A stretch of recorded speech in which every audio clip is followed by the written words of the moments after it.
অবশেষে ওমর রাদিয়াল্লাহু তাআলা আনহু বললেন, এরে আব্দুল্লাহ শোনো, আর জীবনে কখনো তোমাদের সঙ্গে দেখা হবে না, চিরতরে মাফ করে দিও। আর একটা কথা তোমাকে বলে যাই, আব্দুল্লাহ রে শোনো, যখন আমার জানাজা হবে তুমি একটা বিষয় লক্ষ্য করবে। আর আব্দুল্লাহ, হুযায়ফাতুল ইয়ামান তো বলেছে আমার নামে মুনাফিকদের কোনো লিস্টই তার কাছে আসে নাই, নবীজি গোপন কোনো তথ্য তাকে দেয় নাই, সেটা আমি এখনো পরিপূর্ণ বিশ্বাস করতে পারতেছি না। আমি তখনই বিশ্বাস করব যখন আমার মৃত্যুর পরে আমার জানাজায় হুযায়ফাতুল ইয়ামান উপস্থিত হবে। তাই তোমাকে মরার আগে আর একটা বিষয় আমি বলে যেতে চাই, আরে আব্দুল্লাহ আমার কলিজার টুকরা সন্তান, তুমি একটু লক্ষ্য কইরো, আমার যখন জানাজা হবে, মানুষেরা যখন আমার জানাজা পড়াবে, হুযায়ফাতুল ইয়ামান আমার জানাজায় শরীক হয় কিনা। যদি আমার জানাজায় হুযায়ফাতুল ইয়ামান শরীক হয়ে যায়, তাহলে মনে করবে আমি মুনাফিক না, তাই তিনি আমার জানাজায় শরীক হয়েছেন। আর যদি দেখো যে তিনি আমার জানাজায় শরীক হয় নাই, তাহলে মনে কইরা নিও আমি একজন মুনাফিক। কেমন আল্লাহর ডর ভয় তাদের অন্তরে ছিল, তখনও পর্যন্ত তিনি আশ্বস্ত হতে পারলেন না। আরে আব্দুল্লাহকে বলে গেলেন, আব্দুল্লাহ রে খেয়াল কইরো, আমার জানাজা যখন হবে হুযায়ফাতুল ইয়ামান আসলে মনে করবা আমি মুমিন আছি, আমি মুনাফিক না। ওমর রাদিয়াল্লাহু তাআলা আনহু যখন মৃত্যুবরণ করেছেন, তার আগের ঘটনা, যখন তাকে আবু লুলু এক ইহুদি খঞ্জর দিয়ে আঘাত করেছিল, আগের কিছু বাজাবাজি ছিল কোনো একটা ব্যাপারে, বিস্তারিত আমি যাচ্ছি না। তো ওমর রাদিয়াল্লাহু তাআলা আনহু যখন নামাজ পড়ছিলেন, সে মসজিদের মধ্যে নামাজরত অবস্থায় পিছন দিক থেকে চাদর পেঁচিয়ে খঞ্জর নিয়ে এসে প্রায় 5 থেকে 6টা খঞ্জর দ্বারা আঘাত করেছেন। ওমর রাদিয়াল্লাহু তাআলা আনহুর গায়ে পেট ফেরে গিয়েছে, নাড়ি বুড়ি বের হয়ে গিয়েছে। সাহাবায়ে কেরাম ধরপাকড় করে তাকে সাইডে নিয়ে গিয়েছেন। তো সংক্ষেপ করে বলছে, একটা পর্যায়ে যখন তার মুমূর্ষ অবস্থা শুরু হয়ে গেল, মৃত্যুবরণ করবেন, এই মরার আগ অবস্থায় তিনি যখন ক্ষুধার্ত ছিলেন, তাকে খাবার স্বরূপ দুধ পান করানো হয়েছিল। দুধগুলো সাথে সাথে তার নাড়ি ভুঁড়ি দিয়ে সব জমিনে পড়ে গেছে, নাড়ি ভুঁড়ি কেটে ফেলেছে, রক্তে সব রঞ্জিত হয়ে গিয়েছে। এমত অবস্থায় ডাক্তার বললেন, খলিফাতুল মুসলিমিন, আপনার জীবনের অন্তিম মুহূর্ত শুরু হয়ে গিয়েছে, আপনার বাঁচার সুযোগ নাই, আপনার কোনো ওসিয়াত থাকলে আপনি করে যেতে পারেন, আমার মনে হয় না যে আপনি একটু বাঁচবেন। ওমর রাদিয়াল্লাহু তাআলা আনহু সঙ্গে সঙ্গে তার ছেলে আব্দুল্লাহকে ডাকলেন, বললেন, আব্দুল্লাহ রে শোনো, প্রথম ওসিয়াত হচ্ছে তোমার প্রতি, তুমি হুযায়ফাতুল ইয়ামান রাদিয়াল্লাহু তাআলা আনহুকে আমার কাছে নিয়ে আসো, আমার আর কোনো ওসিয়াত নাই, তুমি একটু তাড়াতাড়ি জলদি তাকে খবর দাও। হুযায়ফাতুল ইয়ামান কেমন সাহাবী ছিলেন, তাকে কেন সংবাদ দেওয়া হলো, তার কাছে তিনি কি বলবেন, এটা বোঝার জন্য তার কিছু গুণাবলী বলা উচিত। হুযায়ফাতুল ইয়ামান এমন সাহাবী ছিলেন যিনি নবীজির গোপন তত্ত্ব সব কিছু জানতেন।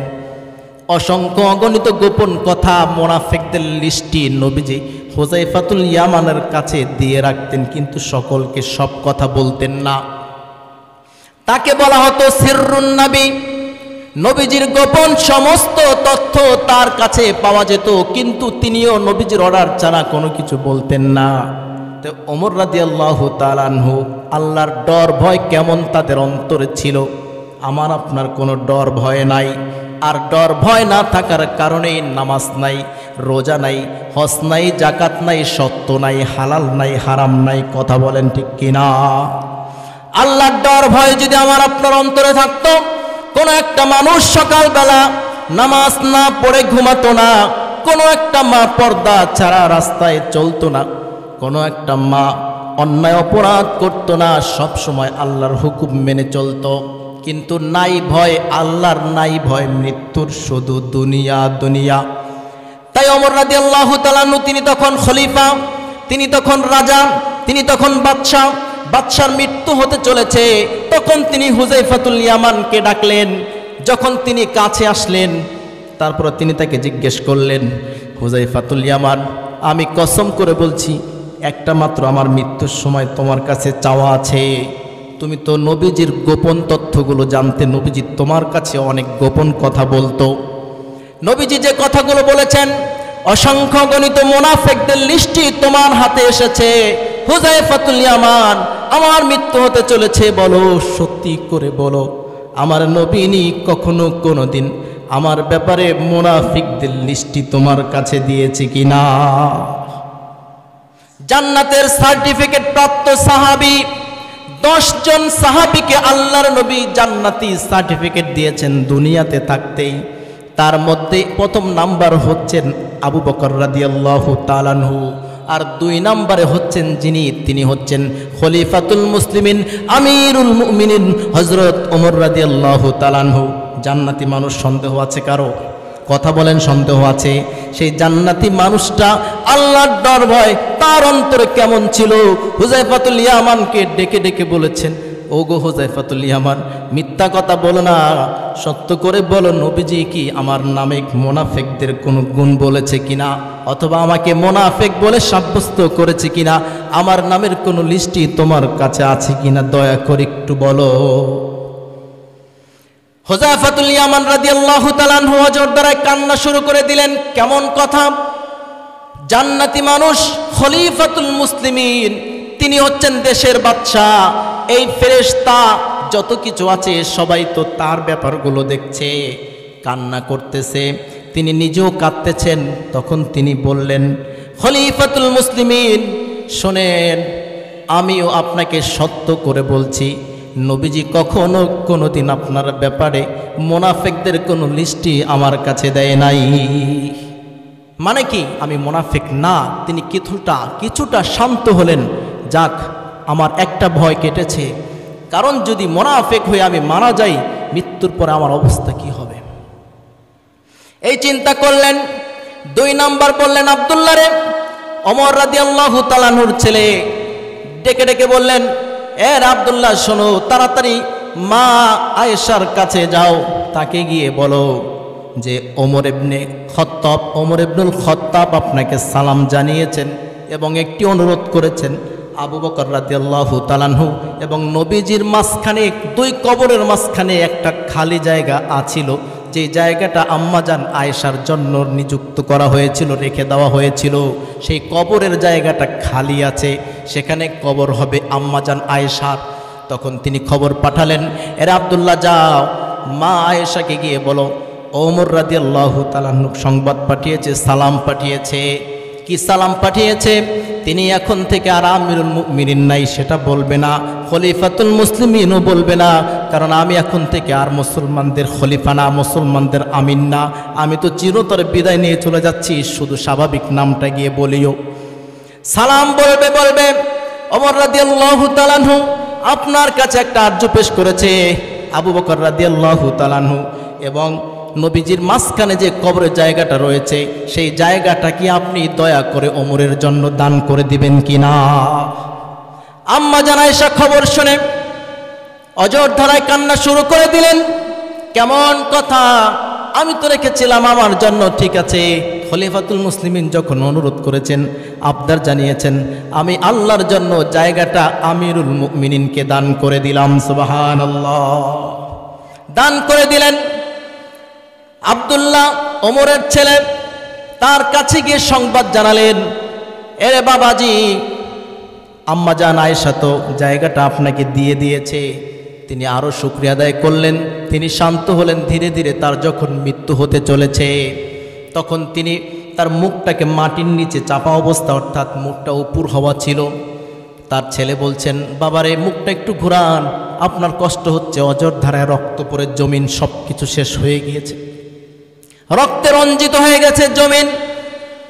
তখন ওমরকে বলা হলো, বাবা আপনি একটু ঘোরেন, আপনার কষ্ট হয়, এমত অবস্থা আপনার মৃত্যু হবে, রক্তগুলো ঝরতেছে, আপনাকে একটু আমার কোলে ওঠেন সুন্দর হয়ে, তারপর আপনি মৃত্যুবরণ করেন। ওমর রাদিয়াল্লাহু তাআলা আনহু বললেন, বাবাজি না না, আমি আমার কপালটাকে জমিনের সাথে লাগানো অবস্থায় মরতে চাই।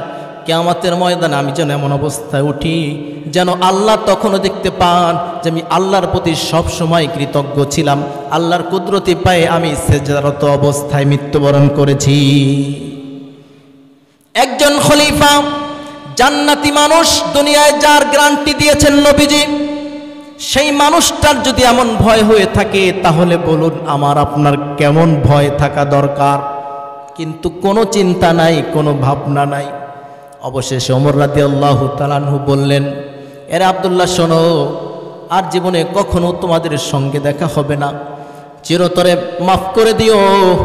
আর একটা কথা তোমাকে বলে যাই, আব্দুল্লাহ রে শোনো, যখন আমার জানাজা হবে তুমি একটা বিষয় লক্ষ্য করবে।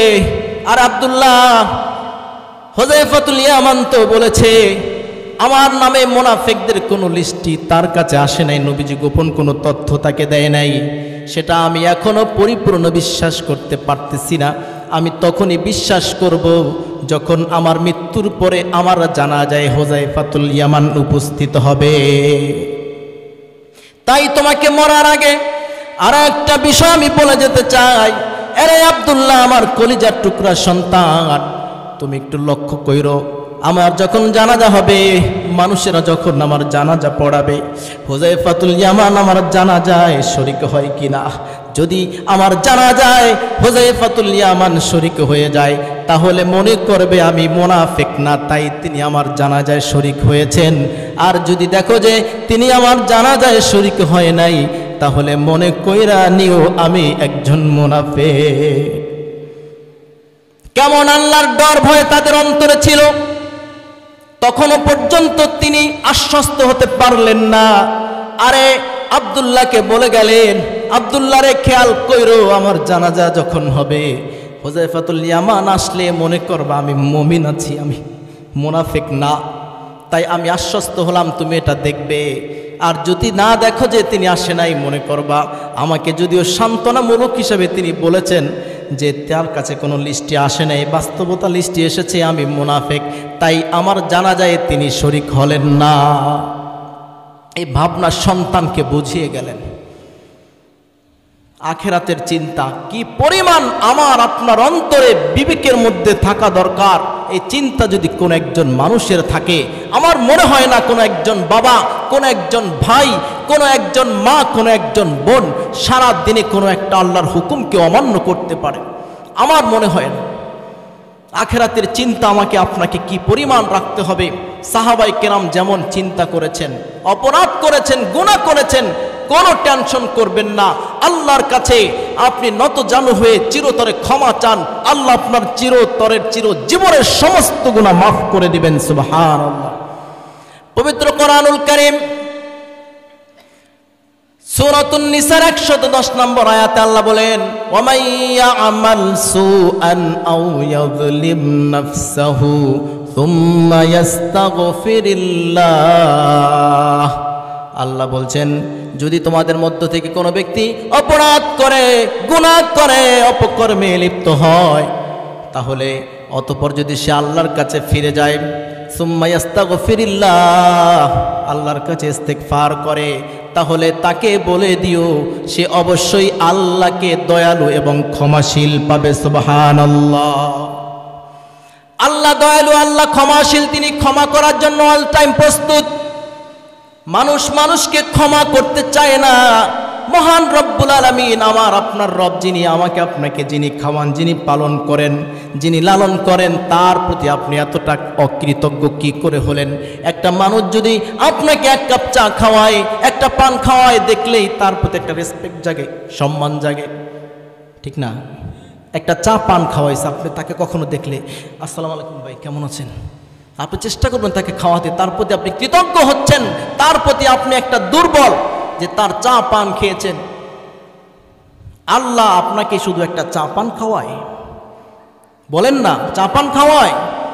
জিন্দেগি থেকে শুরু করে আপনি মায়ের পেটে যেদিন এসেছেন, আমি যেদিন এসেছি, সেদিন থেকে নিয়ে মৃত্যু পর্যন্ত পুরা জিন্দেগির রিজিকের ব্যবস্থা করেন কে? নাফরমানি করি, অপরাধ করি, কত গুনাহ করি, তারপরেও আল্লাহ কোনোদিন লাথি মেরে ফেলে দেয় না, রিজিক বন্ধ করে দেয় না।